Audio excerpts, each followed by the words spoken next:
As the launch and flight of Freedom 7 were monitored by Mercury Control, it became apparent that all systems were functioning perfectly. At 5 minutes and 14 seconds after launch, at a peak altitude of 116 statute miles, the retro rockets fired, and astronaut Shepard in Mercury spacecraft Freedom 7 began his long plunge back to Earth. Astronaut Alan Shepard, the first American to achieve spaceflight, was successfully recovered from Mercury spacecraft Freedom 7. His recovery, and also that of the spacecraft, completed all the mission objectives of Mercury Redstone number 3.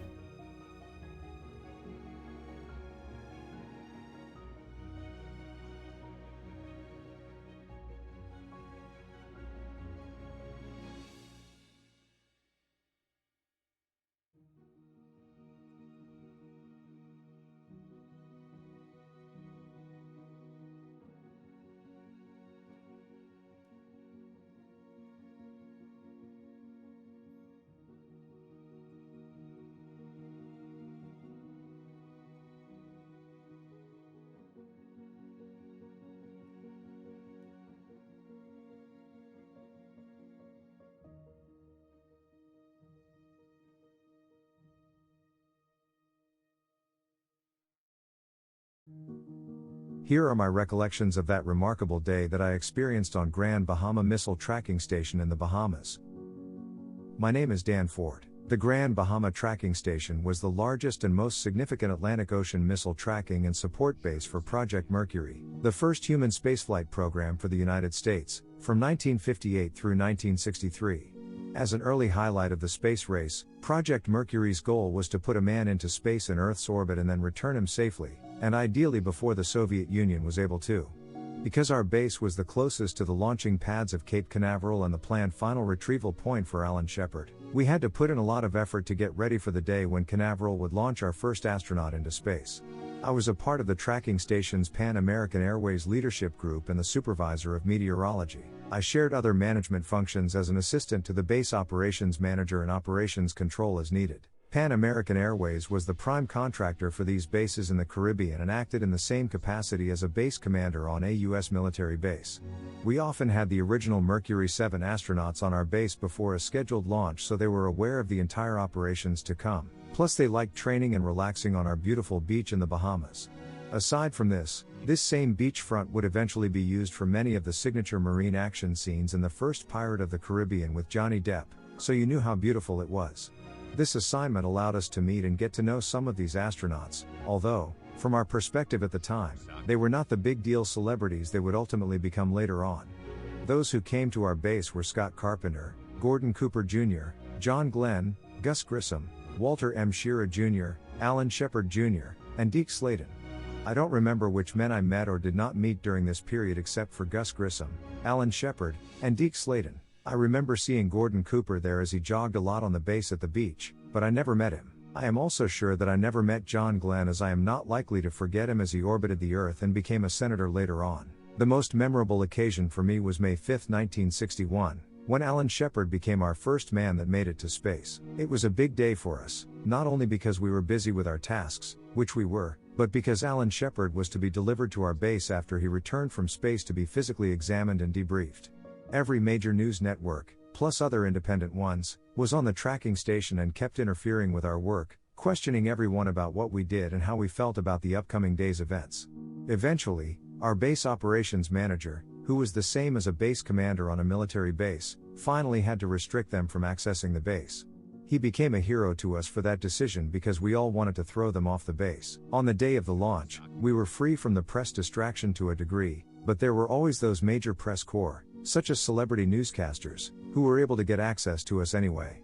Alan Shepard was sent into space that day and returned to Earth by having his space capsule splash down by parachute near our island into the ocean.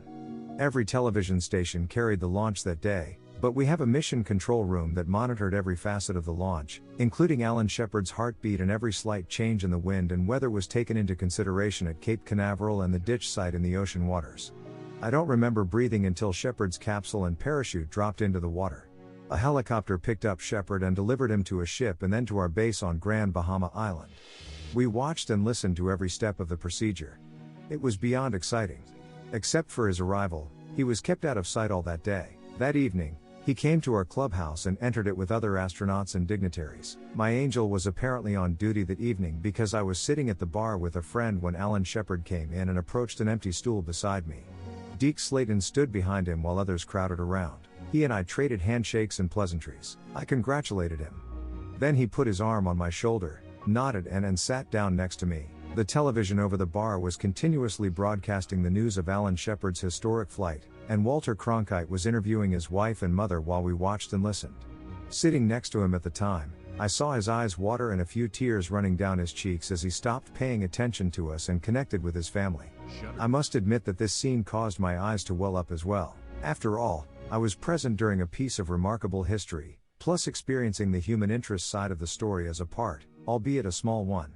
Then, it occurred to me that I needed to get an autograph. So I took my club card out of my wallet and asked Alan if he would please sign it, and he did and placed the date on it. I then asked Deke Slayton if he would sign my card as well, and he did. I had that card laminated and have it to this day. It is one of my most valued possessions. After the first minutes when the astronauts entered our club rendezvous, everyone relaxed, and a grand informality took place, with all the base staff and the astronauts and Project Mercury leadership and staff from Cape Canaveral moved around the club, shaking hands, patting backs, raising drinks and just plain enjoying the comradeship we all felt.